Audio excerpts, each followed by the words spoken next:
Right here and on the record, Donald Trump. Hello, everyone. I'm Kimberly Guilfoyle, in for my friend Greta Van Susteren. Republican presidential nominee Donald Trump is making news for calling Secretary Hillary Clinton a bigot.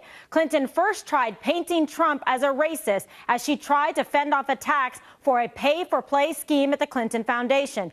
Trump responded by saying she's the one that's the bigot. So what does he mean by that? Donald Trump is here to go on the record. Thanks for joining us tonight, Mr. Trump. Well, thank you, Kimberly. All right, so people are asking, you called Secretary Clinton a bigot, but you say she is the one actually using race baiting and pandering to get African-American voters. Do you still stand by that statement, or do you think the rhetoric has gone too far in the campaign? Well, I don't know too far or not. I can tell you that they have done, and she has done, a terrible job for the African Americans. You look at their numbers, you look at what's going on statistically, 40% in poverty, 58% of African American youth can't get jobs.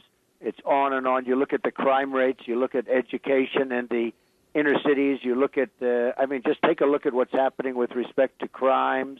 And it's a terrible job that she has done. Terrible job that the Democrats have done. They've run the inner cities for years, and look what you have. They're like war zones. In many cases, war zones, and in many cases, they're worse than war zones.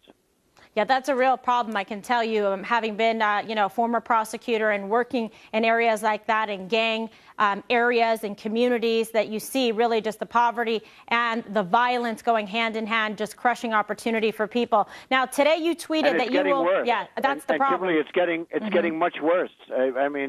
It's at a level that we've never seen before. It just gets worse and worse, and all she wants to do is get the votes of the African Americans and the Hispanics. Get the votes, and then she'll say, I'll see you in four more years, because they are doing such a poor job in terms of education, crime, jobs. I mean, you look at jobs. The jobs are a disaster.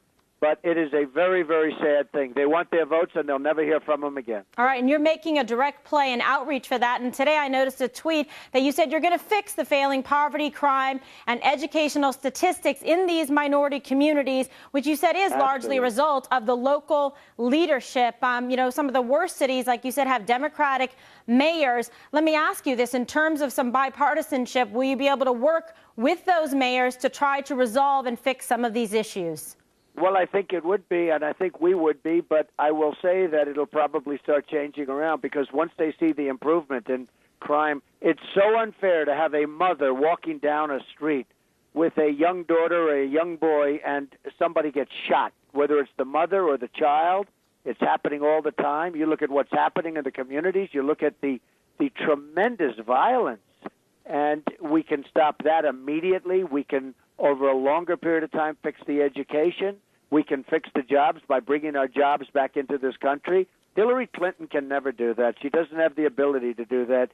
She wouldn't know where to begin, and she doesn't want to do it, because all she wants is their votes. And that's what's been happening for many years. And you're saying, why not give you a shot in the Republican Party? What do they have to lose? So that seems to be resonating with people. I always say it. I say, I will do a great job. Give me a shot. I will do a great job. And you watch. I will do a fantastic job. Security, education, jobs. Nobody's going to be able to do it like I'm going to do it. All right, let's talk about another area of interest to me as a former prosecutor is the Clinton email scandal. Could this get worse? And do you have any idea about what Julian Assange is going to release? He's been saying this is going to be an October surprise of significance that could affect her campaign. He said if the media will cover it. I have no idea, but I can imagine that it would be very bad. But if you look how bad it is right now. But it sounds like it's going to be very, very earth-shattering. We'll see what happens. I will say this. When she deleted 33,000 emails, those emails had some really bad stuff on them, because look at the ones that they found, and these are probably a lot worse. And then not only did they delete them, they used a method of deletion that you can never get them back. You saw that yesterday for the first time. So she knew what she was deleting. It's a criminal act. She knew exactly what she was deleting. And using that kind of extensive, bleaching technique, et cetera, shows a consciousness of guilt, we would argue, as a prosecutor. Yeah. It's very expensive, probably, foolproof. I don't know. I hear the NSA maybe has the emails. A lot of people say NSA would have the emails if they really wanted to get them. But obviously they don't want to get them. They're protecting her. They're coddling her. And it's the only way she can even consider running. I mean, she shouldn't be allowed to run.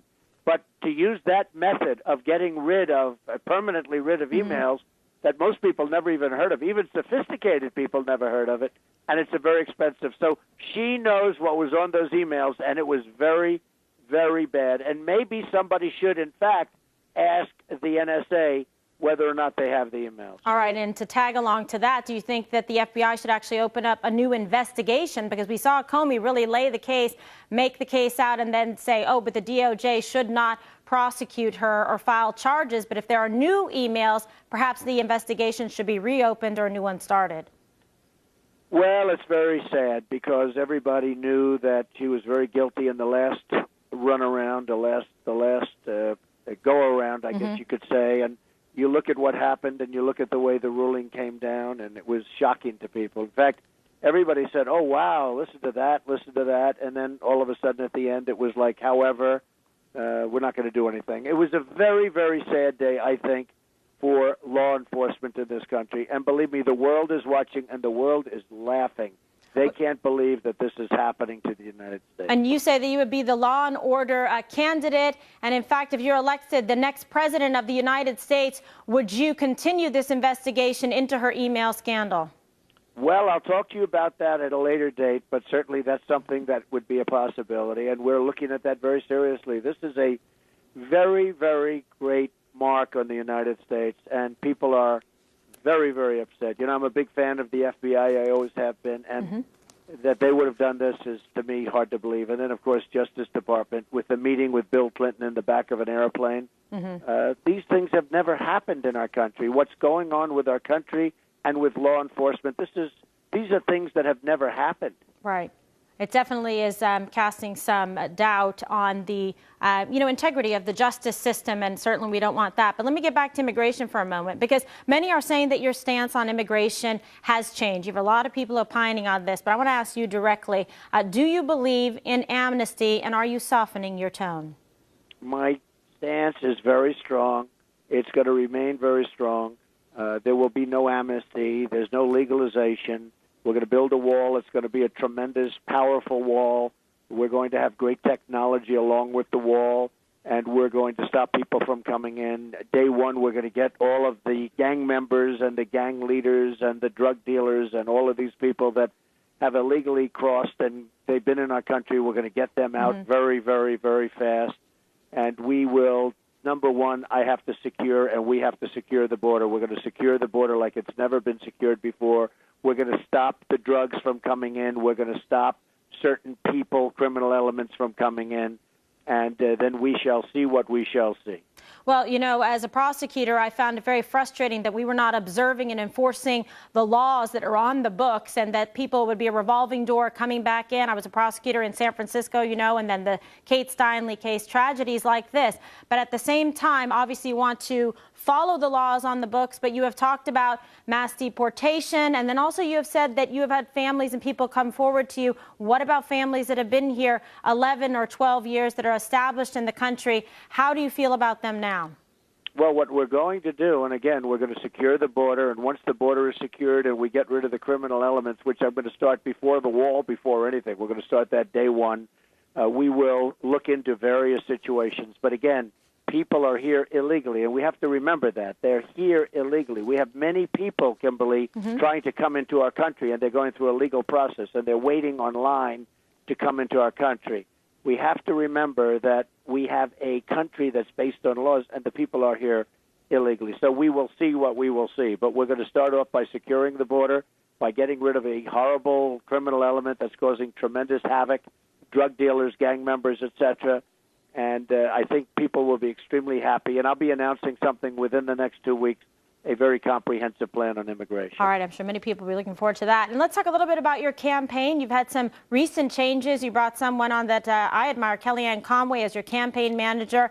To note specifically, that's the first female campaign manager for a presidential election. So that is something that is historically establishing, a new first. And then also you brought on Breitbart News Chairman Steve Bannon as the CEO. How do you see these two changes, these two new hires have impacted your campaign?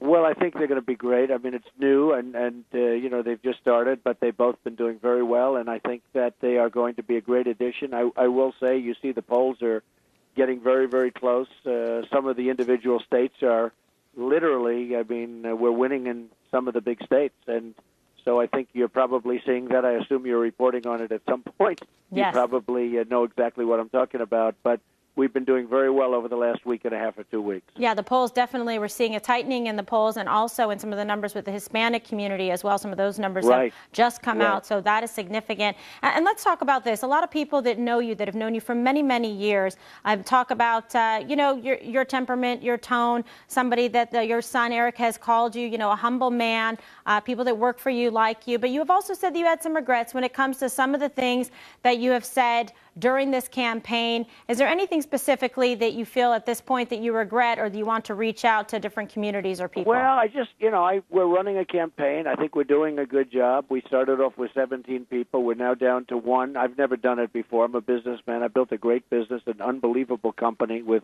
some of the great assets of the world, some of the great real estate assets of the world. And, I'm having fun doing this, where it's a movement. As you know, when we go out and speak, when we have events, we get numbers that nobody has really gotten before. I mean, probably ever. They talk about it as though ever.